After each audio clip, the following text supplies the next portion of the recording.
FootballOutsiders.com, and I want to welcome you to the 2022 Football Outsiders Fantasy Mock Draft live stream.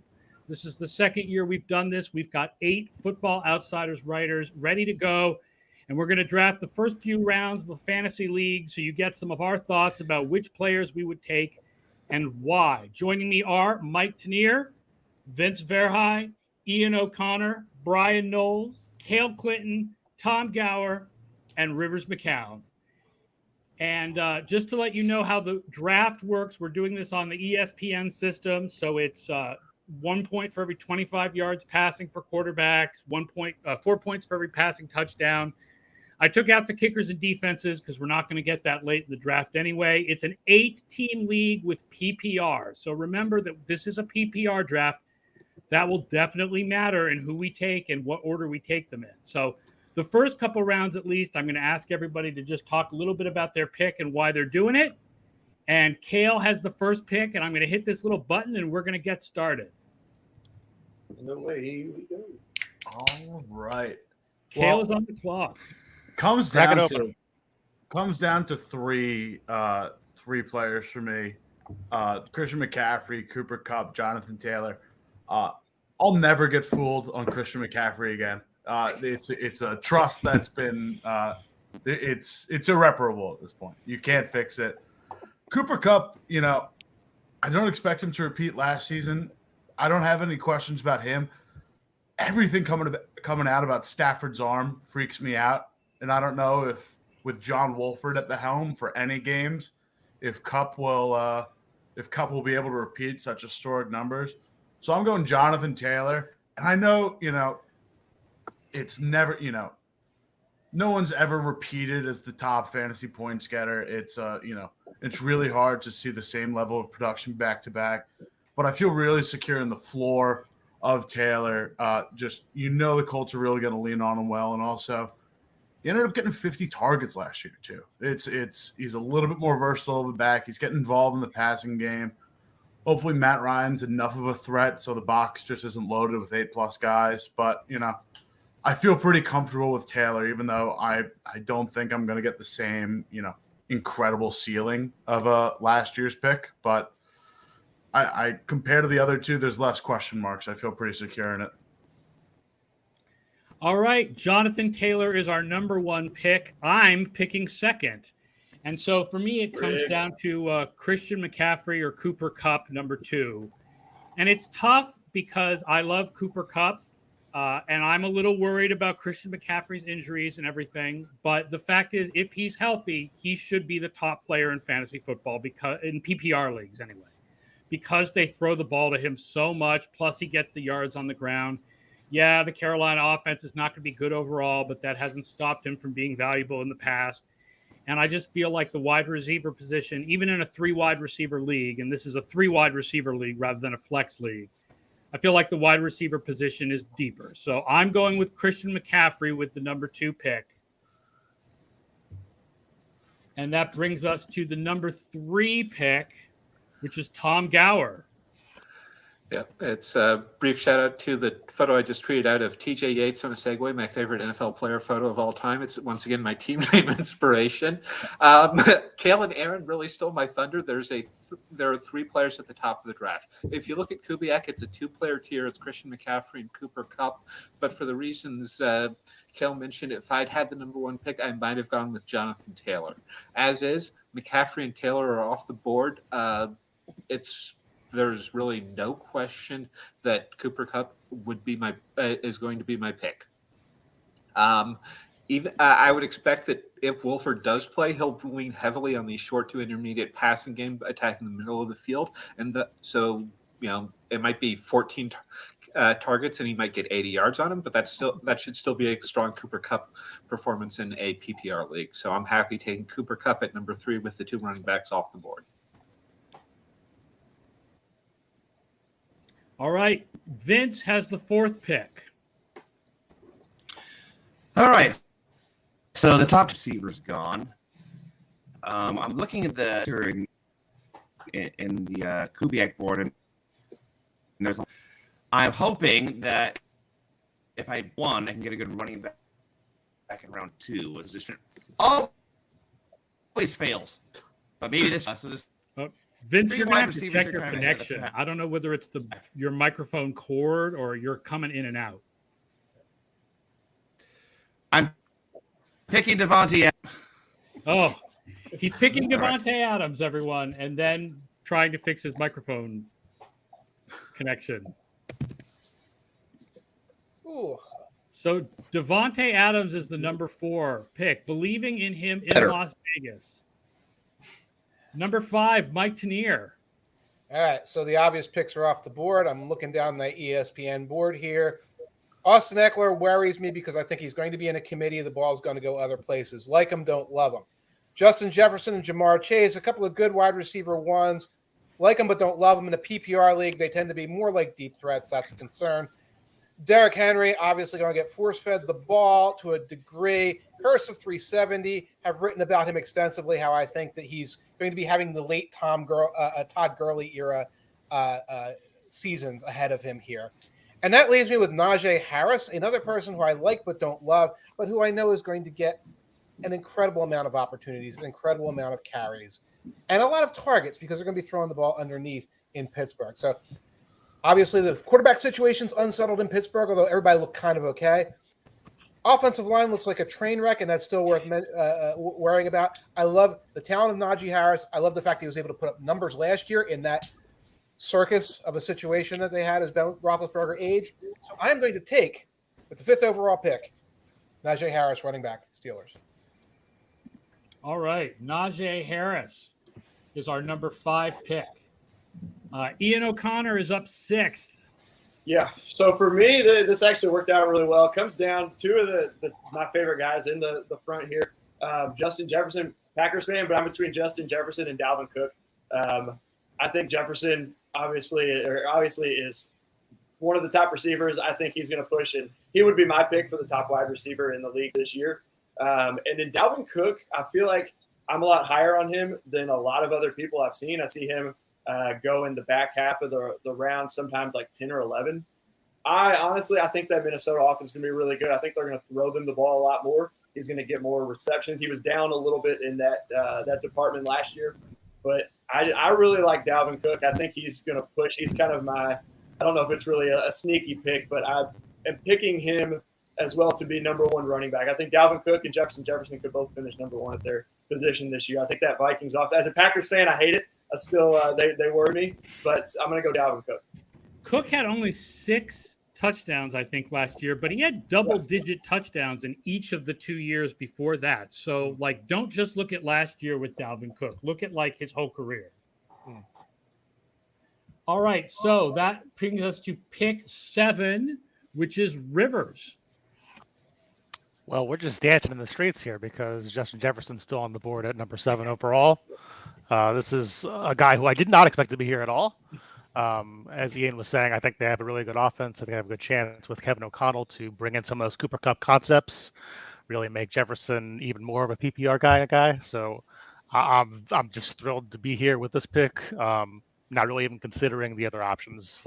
I would take Jamar Chase probably 6th out of these guys on my board, and I have 2 guys ahead of him already. So I'm just stoked. I'm just taking Justin Jefferson. We got the starter boys. All right, and that leaves our 8th pick, which is Bryan Knowles has the 8th pick and then the first pick of round 2 because it's a snake draft. So 2 picks for Bryan. All right. In a PPR league, I like getting a running back who's going to get a lot of catches early on. And there are 2 guys left on the board who I think hits that criteria. We've got Austin Eckler and Alvin Kamara still alive. I have gone back and forth on how good I think the Saints offense is going to be this year because trusting Jameis Winston is a very dangerous thing to do historically. And Kamara is coming off of the worst season of his career by our numbers, both DVOA and DYR.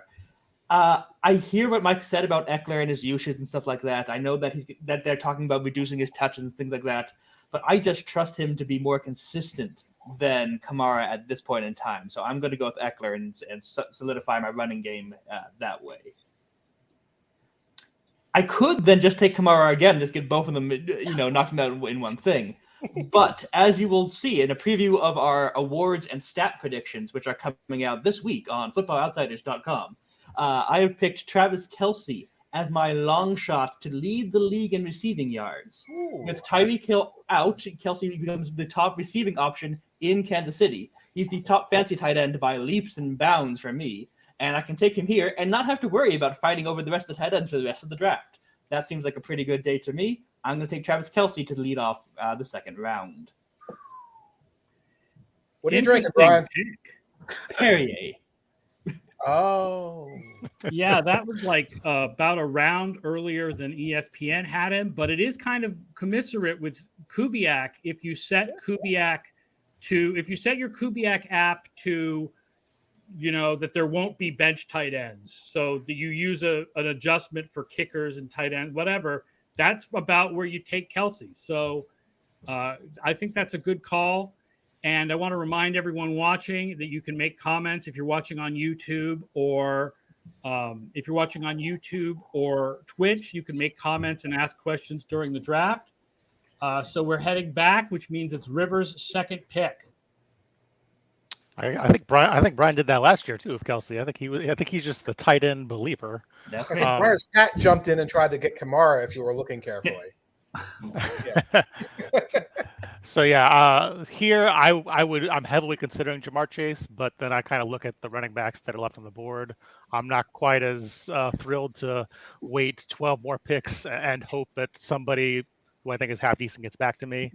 So at that point, I'm torn between Derrick Henry and Alvin Kamara. I feel like Kamara has traditionally been the better PPR back of these two. I think Derrick Henry has more upside, of course, but this is a PPR league and kind of have to play to that. So I'm just going to go ahead and take Alvin Kamara. And yes, Joey Sucks points out by Fantasy Pros, Kelce's going 13th by ADP, and Brian took him 9th, so it's actually not that far off. All right. Ian, you are next. Back up again, yeah. So we got Dalvin Cook. I was going to take Kamara if he was there. Was hoping you would go with Derrick Henry. Go ahead and lock those two up. Jamar Chase, I know he's still up there. I'm not as sold on the Bengals offense this year. I think they're going to come down to earth a little bit. T. Higgins is still there that can easily, be a number one receiver, take some away. I think Jamar Chase is very good and could have another huge year. I'm leaning more towards Stephon Diggs or CeeDee Lamb and Kubiak. Those are both kind of the next two receivers that are pretty close here. But I'm looking at CeeDee Lamb next to Jamar Chase, just a couple spots down. With Amari Cooper gone, Cedric Wilson gone, Michael Gallup kind of banged up early, I think CeeDee Lamb is going to have a huge year this year. I think he's going to just catch a ton of balls in that Dallas offense. So I'm going to go with maybe a little bit off the what some people might go with here, and I'm going to go CeeDee Lamb as my number one wide receiver to pair with Dalvin Cook there. All right.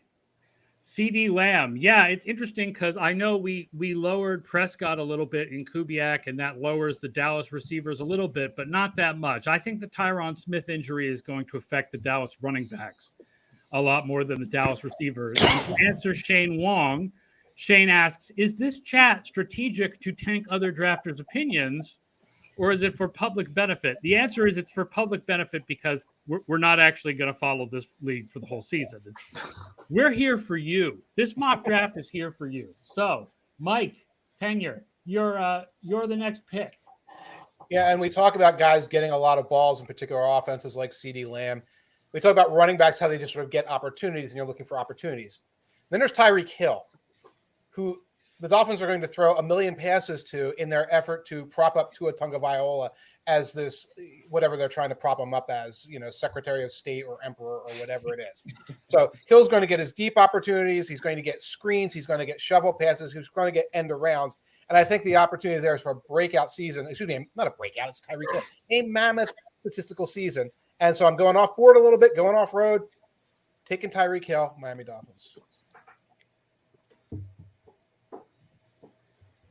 All right. Yeah, it's a little bit of a stretch by Kubiak. It's about a round later than expected. Yep. And he was like 17th or something on the ESPN draft. All right, so that brings us to Team Vince. Giving his picks in mind. Can anyone? Oh, excellent. Great.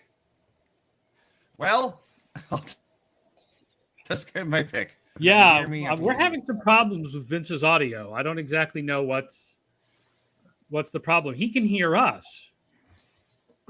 Yeah. But everything he says is coming in kind of disjointed and so I think he's going to have to just make a pick. And he took Joe Mixon. Nice. Joe Mixon off the board. Probably the best running back left at this point. By our numbers, since we're expecting a Henry decline a little bit. But Henry is still out there. Tom, you can take your man Derrick Henry if you want. You are a Tennessee fan. I am a Tennessee fan, and I have seen Tennessee consistently refuse to throw the ball to Derrick Henry on any sort of consistent basis for 6 years. And so therefore I am going, and after taking Cooper Kupp with my first pick, I really want a running back. And I think the one that I want is going to be Leonard Fournette. I think we were all wondering last offseason in particular, what the Bucs running back committee was going to look like.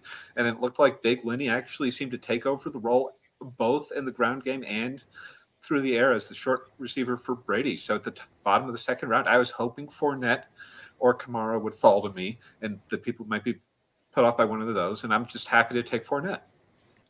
Yeah, Fournette was running back 3 in fantasy points in PPR from week 4 to week 15. And then he didn't play in week 16 through 18. So he definitely was very valuable last year. That brings it to me, and I'm very happy to use my next pick on Jamar Chase.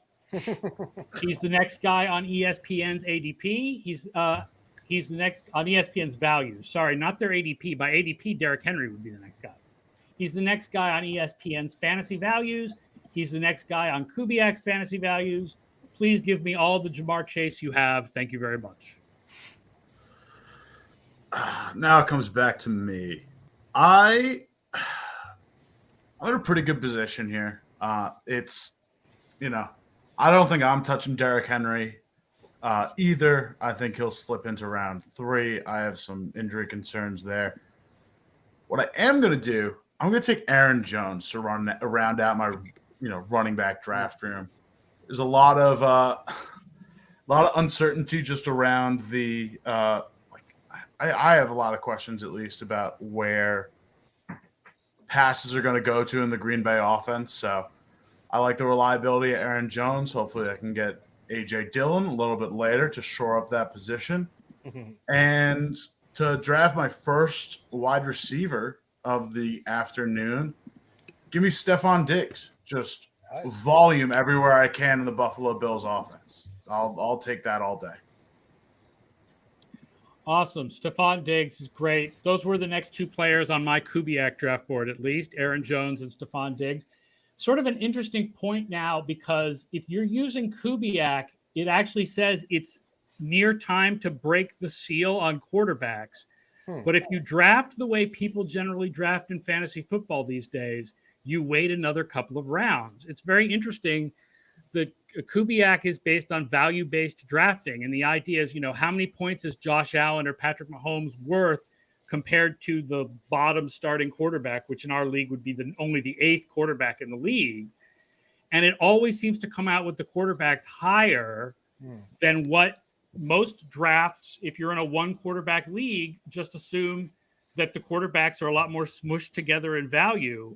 But Kubiak suggests that that's not the case. But I'm going to try to be wise and go with what people normally draft like, rather than just going with Kubiak. And therefore, I am actually going to break the seal and take Derrick Henry, even though I do think there may be some decline. I think he's the best player left at this point. He's the best player left on ESPN's board.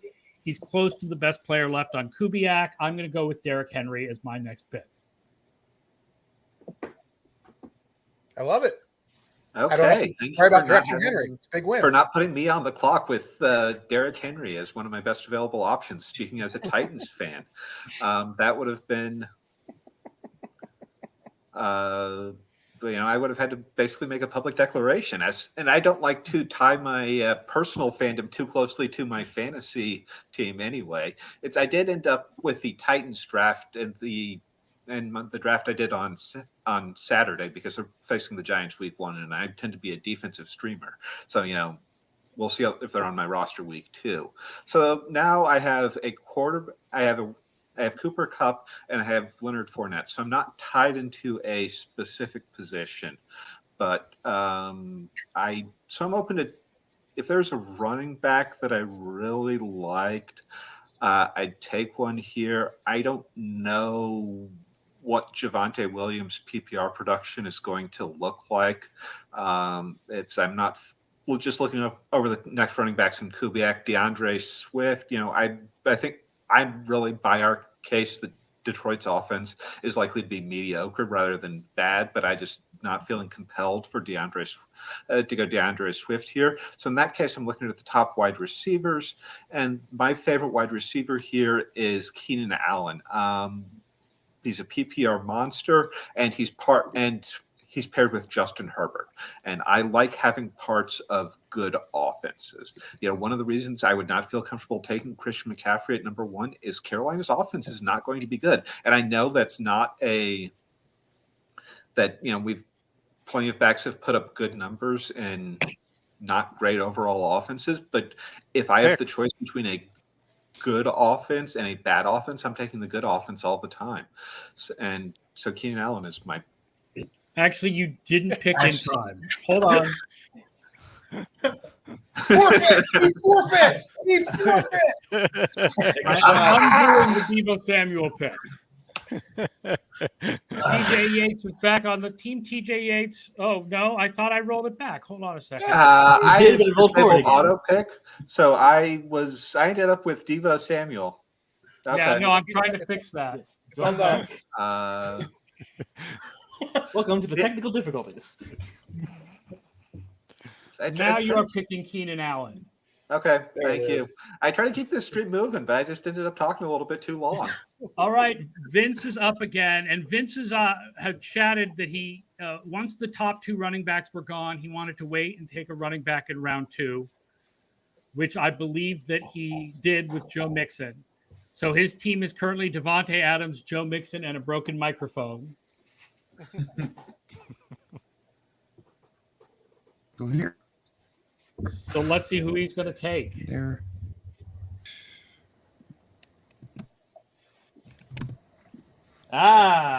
He breaks the seal on quarterbacks by taking Kubiak's number 1 quarterback, Mr. Josh Allen. I was going to do that. Dang. And again, the big reminder fantasy-wise for people watching this is that your leagues are going to wait longer on quarterbacks, but Kubiak suggests that Allen and Mahomes are better enough than the bottom starters to make it worthwhile to take them. All right, Mike, you are up next. I am frantically Googling an injury, as I do.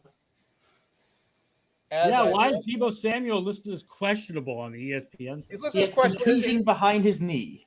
Yeah, is a bruise behind his knee. So this is a questionable. He was taken out of the game. I was looking for any updates. It's still a bruise behind the knee. And again, if you look at what I'm doing with my receivers here, I'm trying to do a yak combination now with my 2 receivers.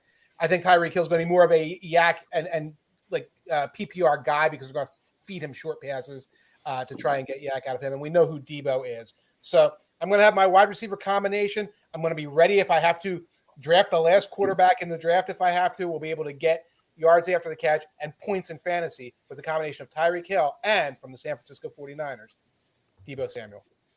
Deebo Samuel, that is 21st overall in our league, and that brings us up to Ian O'Connor with the next pick. So you mentioned the way Kubiak is, the way people normally draft. This more so goes to how people normally draft. I am a wait on tight end guy in most of my leagues, especially in my home league. Once the first couple go, a lot of people kind of reach for those tight ends earlier. Mm-hmm. But right here, I think I'm going to kind of change that up. Mark Andrews had a huge season last year. I don't think he's going to have that big of a year. The Ravens aren't going to throw the ball as much. Isaiah Likely has been the big preseason guy for them, is going to get some work. But I still think Lamar trusts Mark Andrews. He's going to look for him in the red zone. There are a handful of guys after Mark Andrews here that I really like a little bit further down with, 4 picks between this pick and my next pick. I'm happy with, the guys, at least some of those falling to me. I really don't have a distinction between a lot of them. So I'm going to go ahead and go off of what I normally do and lock up Mark Andrews here, who I still think we have him. He's the next available on my Kubiak board. I know compared to ADP, I think overall we have him a little bit lower than where he's going in most drafts, but as tight ends, we have him as the number 2 tight end as well. So I'm going to go ahead and take Mark Andrews and I forget who took Kelsey, but just go ahead and get that out of the way. So Mark Andrews for me. Nice. I thought that was going to be a Kyle Pitts intro, and you switched gears and went with the Kyle Mark Pitts He's is another out I there. considered waiting for him, but Yeah. Well, Ian just stole my thunder as I stole his last time. I was really hoping to get Andrews on the way back because I knew that Brian was not picking another tight end. So here we are. Here we are. We got some running backs. We got some wide receivers. Not really like super stoked about anybody left. Where I kind of wind up breaking the tie, so to speak, is I still believe in the Bengals passing offense to be better. I think they've got more pass blocking this year with the additions on the offensive line. And T. Higgins sneakily kind of almost got as many targets as Jamar Chase last year. I don't think he's as good. And obviously we know that by the ADPs and everything, but I do think he's a very strong receiver and he is probably my best available player. So we are picking him in the 3rd round. Excellent. T. Higgins. Bryce Waltz points out that in an 8-team league, the 8th quarterback taken is still super strong. You may even be able to get Tom Brady or Kyler Murray, which is true. But the fact is, this is, the Kubiak app is looking at the difference in projected fantasy points between Josh Allen and those guys and saying that difference is greater than the difference between Javonte Williams and the worst starting running back. So Hetty 403 missed it. The first pick was Jonathan Taylor, who went to Cale. The second pick was Christian McCaffrey, and the third pick was Cooper Kupp. Anyway, it is now Brian for 2 picks. Yeah, I'm just because half my clock's gone. I'm just going to pile back on that discussion to begin with. Yeah, the quarterbacks you can take 8th are super strong, but the quarterbacks you can take 2nd are super strong. They're a level above and beyond. So I can either take Patrick Mahomes or Justin Herbert here, and I don't think both are going to get back to me at the end of a full loop back and forth. I'm going to go ahead and just take Patrick Mahomes, pair him up with Travis Kelce, stack there, and hopefully get a ton of value out of my top passing combination. And one of the reasons I'm doing that is because we can only start 2 running backs in this league. We don't have a flex spot, and I've already got Austin Eckler. And since I'm on the wheel, I get to get 2 picks back to back. So now I can take my 2nd running back. And I'm deciding between DeAndre Swift and Javonte Williams. Swift was the better option last year. Swift had more receptions. But I like the possibility of Williams in the upgraded Denver offense now with Russ Wilson at quarterback. I think Denver's going to be throwing a lot. I think Williams... I know that Seattle hasn't always been leading the league exactly and hitting the wide receivers, but I like Williams' potential a lot. I'm going to take him over a Lions offense I am not entirely convinced in yet. So I'm going to take Javonte Williams to finish off my running backs. All right. So we're now into the 4th round of our 8-team draft. And Rivers, you are up. All right. Well, I was hoping that Brian would take a wide receiver since he didn't have one yet, but oh well. Guess we'll have to wait on that. No, it's fine. I wasn't going to take Javonte Williams anyway. I was kind of torn between. I don't have a lot of DeAndre Swift this year. I like the player. I don't like the role quite so much, and kind of where my high upside instincts are taking me in the 4th round here is, I think Saquon Barkley's got a free ride to as much production in that backfield as he possibly can, as long as he stays healthy. And of course, he'll never be healthy, but that's fine. It's round 4. We're betting on upside here, and we're going to click on Saquon Barkley and hope that Brian Dable can get everything fixed. All right. Saquon Barkley, which by the Kubiak projections is a little bit of a reach. Kubiak is pretty down on Saquon Barkley, but you're right that they're probably going to feed him the ball a lot. So I don't know whether maybe we're not projecting quite enough carries for him. Next, Ian O'Connor is up. Yeah, I was considering Saquon there as well. We kind of took that. Again, it's more of kind of what I've heard and read. I think he's just going to get a ton of work and really like him to have a pretty big season. Here, I've got a running back, a wide receiver, a tight end. Can really go anywhere. James Conner is obviously not going to repeat 18 touchdowns, but I was kind of looking into him for something I'm working on earlier. Arizona ran at the 8th highest rate in the red zone. He's going to get the work as long as he's healthy. Already have Dalvin Cook. Kind of, have to worry about injuries there. But where I'm looking, Mike Evans, potentially, I've kind of gone back and forth on him this year. He's preferred threat for Tom Brady, especially in the red zone. We know he's got 1,000 yards every year. But I'm going to go down a little bit lower and go – I'll say that now. I'm not exactly sure if I've sold myself on that. I'm leaning A.J. Brown. I think that Eagles offense is going to be really good. It's 3 wide receivers. I'd rather get a receiver here than a running back. I know it kind of starts to get bad after James Conner really and DeAndre Swift up there. Until later, there's some guys who could break out a little bit later on. But I'm going to go with A.J. Brown here with my 4th round pick. I think he's going to have a big year. He's got that connection with Jalen Hurts. It seems like buddies already. So I'm going to put a little bit of that, like the Matt Stafford, Cooper Kupp connection they built off the field earlier in the season last year and go with him. Shane Wong asks how far Julio Jones will fall considering where he is in Kubiak. The answer is by the time this video live stream is over, nobody will have taken Julio Jones. We're only doing the first 5 or 6 rounds because we're going till 2:00. And my guess is Julio Jones does not go in that time. Well, I'm not taking him. But I am taking Nick Chubb, running back of the Cleveland Browns, despite the fact that they're going to be with a journeyman quarterback for #reasons for 11 games, still have a relatively strong offensive line. We'll probably be feeding Nick Chubb the ball behind what should still be a better offense than, say, the Giants offense. I will point out right now as I click the draft button that those paying attention carefully will notice I have 3 week 9 buys already. This is a problem I always run into during fantasy drafts. And I've turned it into a little philosophy saying, well, that way I can just leave the same lineup for weeks and I'll worry about week 9 when it comes and I'll do waivers. And usually that just means I lose on week 9. But this isn't a real draft anyway, so it's okay. But folks, when you are drafting, mind your bye weeks because you don't want 2 receivers and a running back, for example, all on the same bye. All right. Vince is up.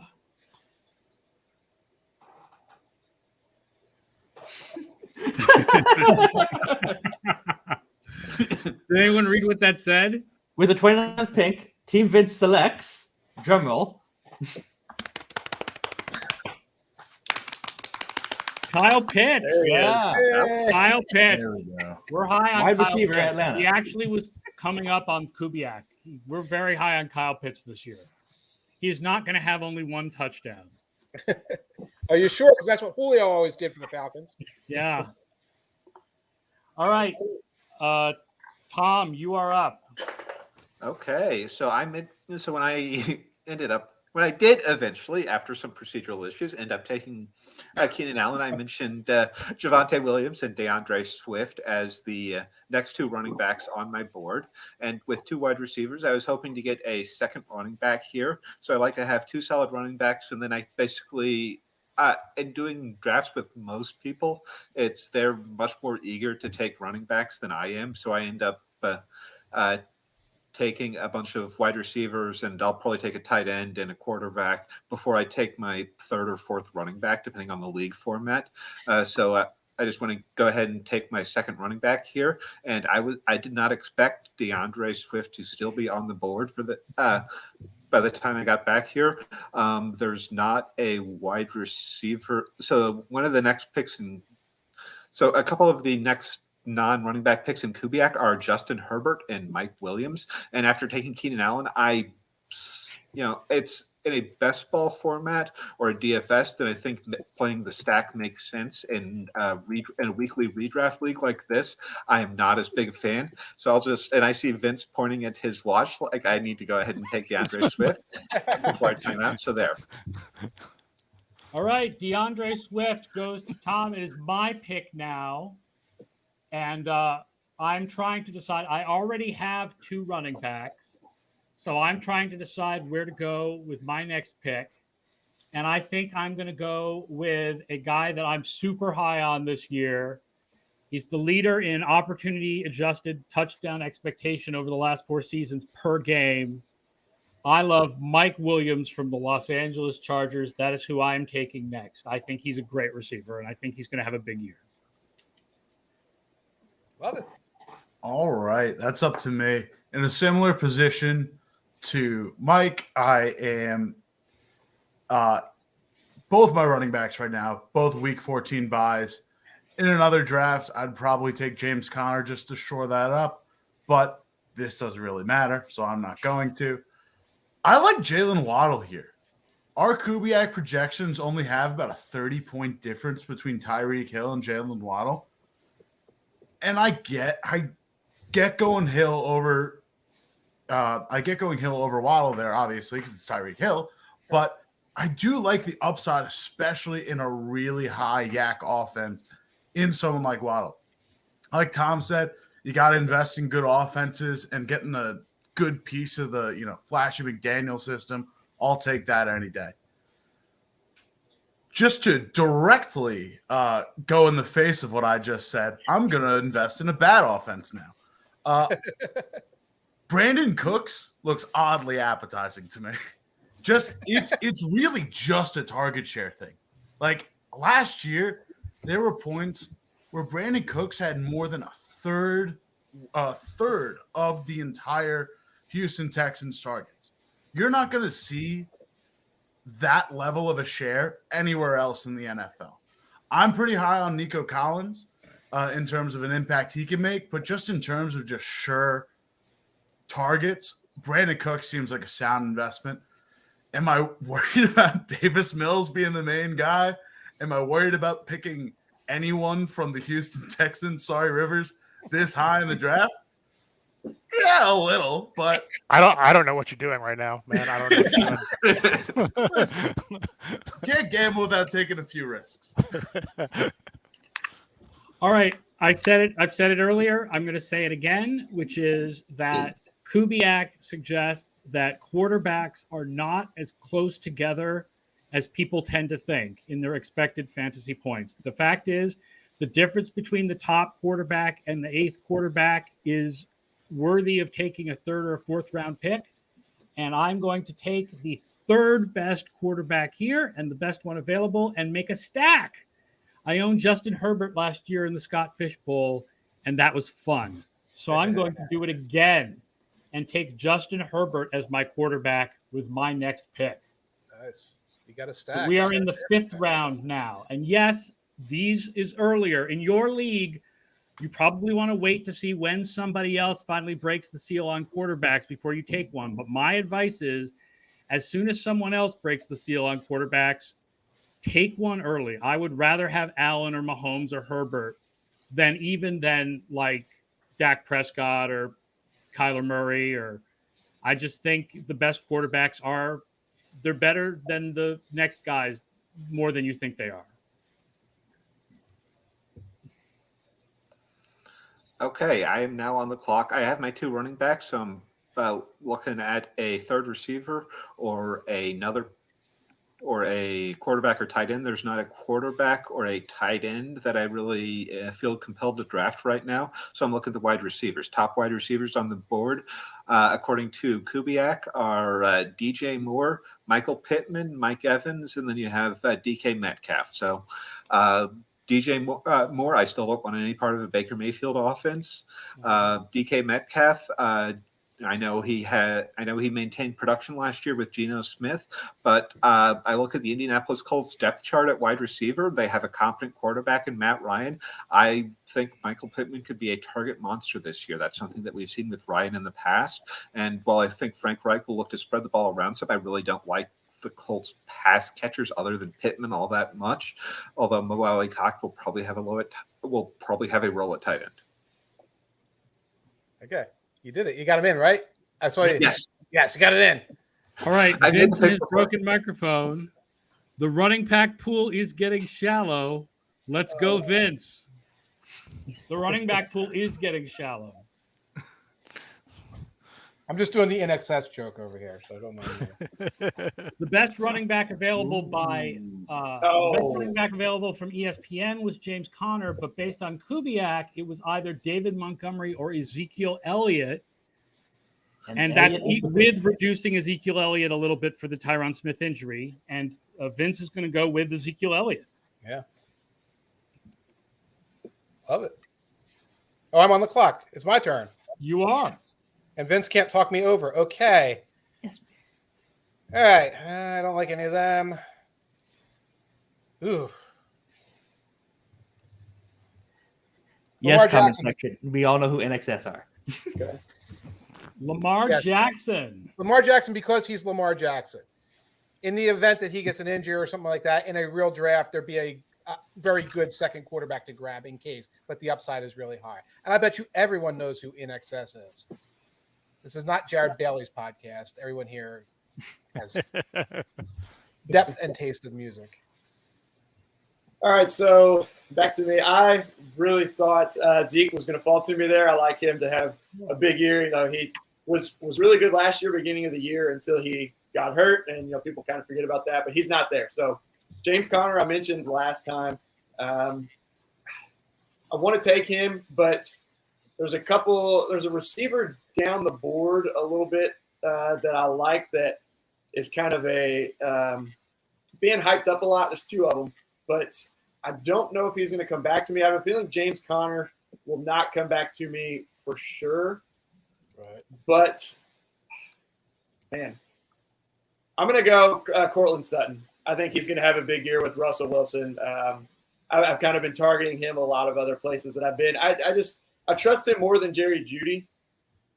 Jeudy has been hurt, had his injuries. Sutton's been hurt as well, but for some reason, more kind of a gut feeling. I just have a feeling with Cortland Sutton being that deep threat like Tyler Lockett. I also think he'll get more targets. You know, Lockett, I've had him on teams, has had those weeks where he gets 2 catches. I don't think that's going to be Sutton. I think he's going to get consistent targets and be the deep threat there, which is always good with Russell Wilson. So I'm going to go Cortland Sutton to round out my 3 starting wide receivers.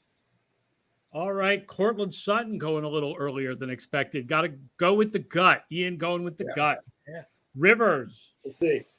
Well, see, I like big receivers that catch touchdowns and play with good quarterbacks. So I'm just going to take Mike Evans. That seems like it's really easy. That seems and like I'm glad I didn't have to think about it very much because everybody else was just picking their guys in front of me. So that makes life pretty cool. So I'm just going to pick Mike Evans. I was going to do that because for the exactly the same reasons that Rivers just said. And also, I do not have a single wide receiver yet in this 3 wide receiver draft.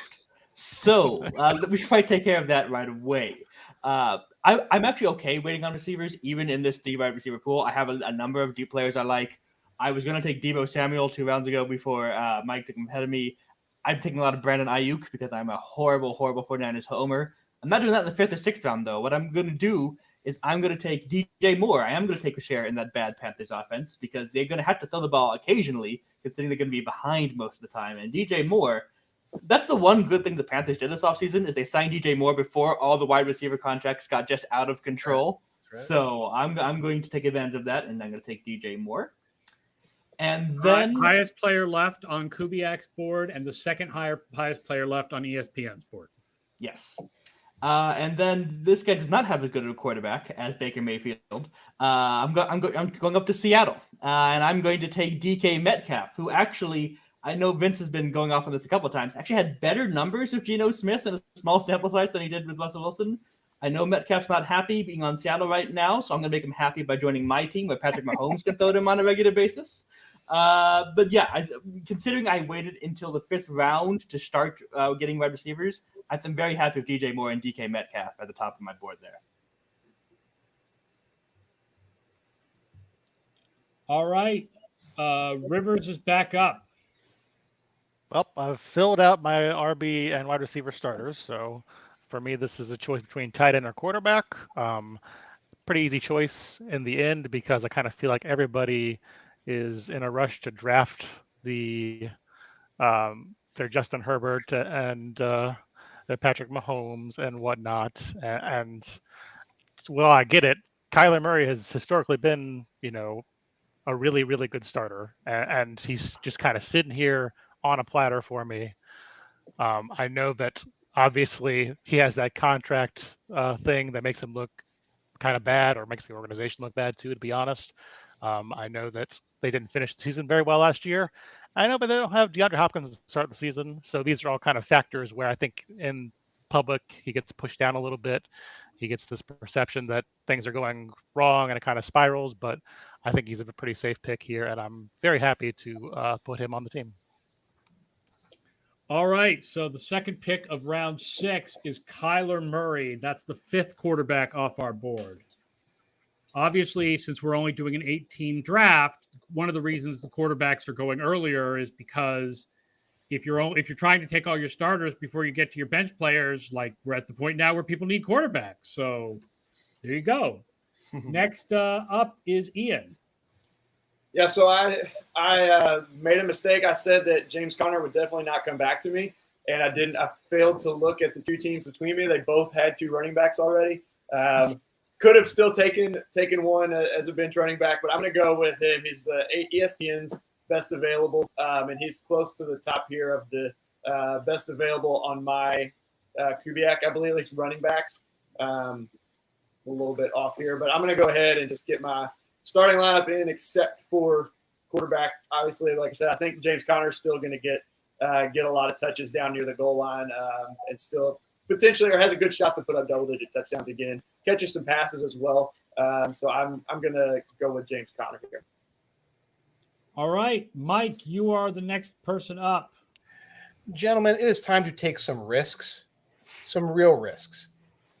And there is a player on the board with the potential to catch 149 passes, who was 100% healthy a week or two ago and is currently just day-to-day with a minor injury. This individual, last time they were day-to-day with a minor injury, about 460 days passed before we even had proof of life that he still existed. But I'm going to take a chance that this individual is going to bet on himself this year. He's going to get back into the lineup because he knows that those Devontae Adams, Tyreek Hill contracts do not write themselves. And he's got to have a good season. His team is relying on him. Yes, I refer to Michael Thomas, wide receiver, New Orleans Saints, make or break risk for my MT threats. Yes, absolutely. Would be worth it if he's healthy, probably, and does what he did in the past, but who knows? You mean Gino's cheesesteaks, right, Vince? That's what Pick I need. Gino. Vote for Pedro. Gino or Mallow, either one. All right, Team Vince is up. The top 9 players of Kubiak are quarterbacks, running backs, and tight ends, and I need a wide receiver. Sorry, Vince. Oh, my goodness.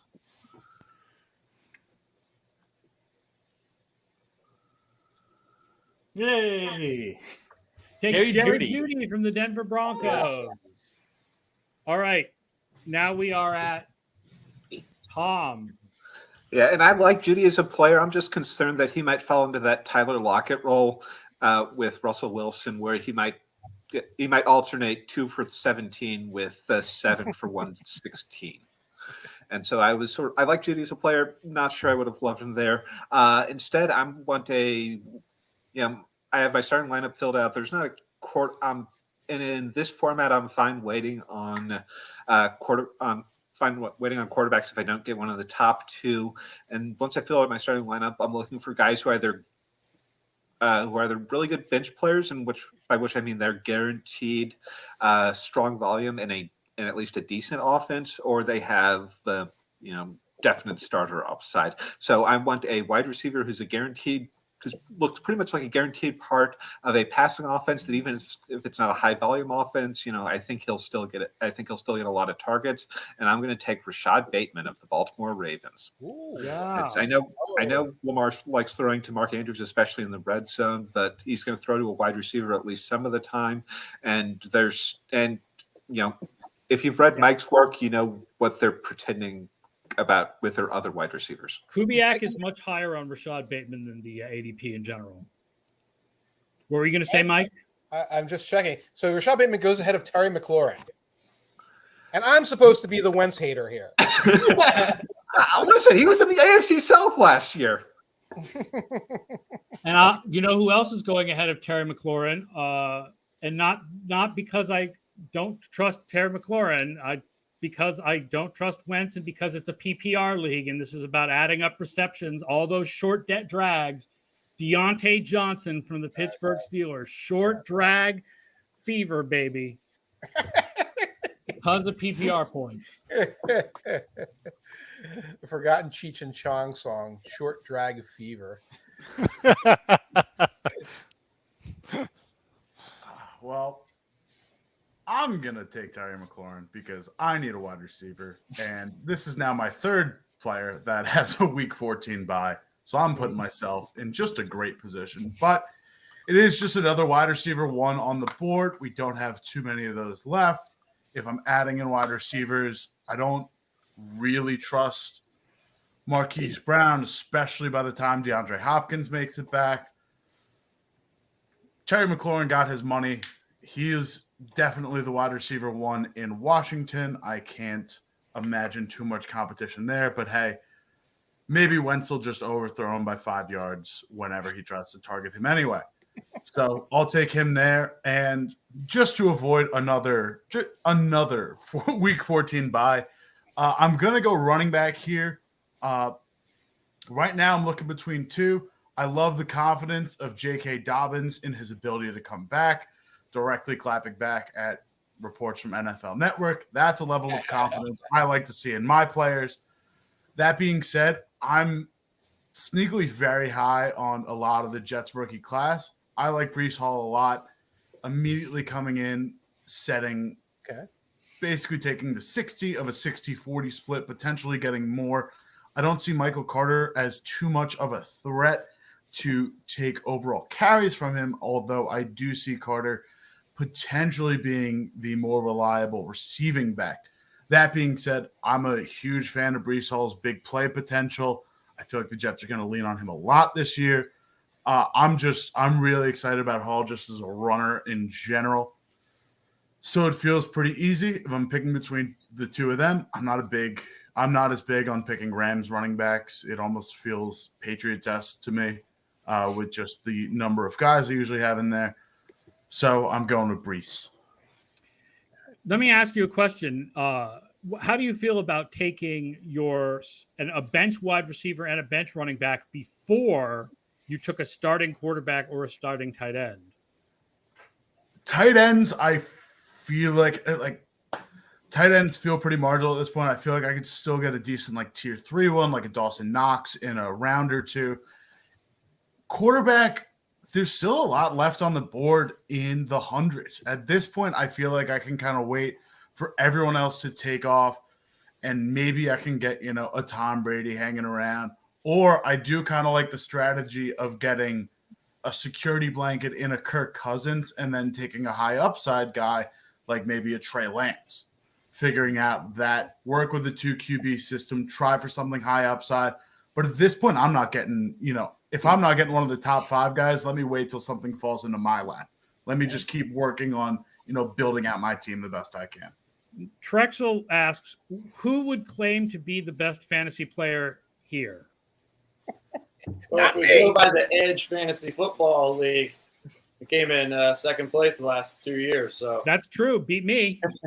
If you go by the multi-league that we do with my friends, though, came in first in the NFL last year. So basketball, baseball. I came in second in basketball, and I'm third in baseball.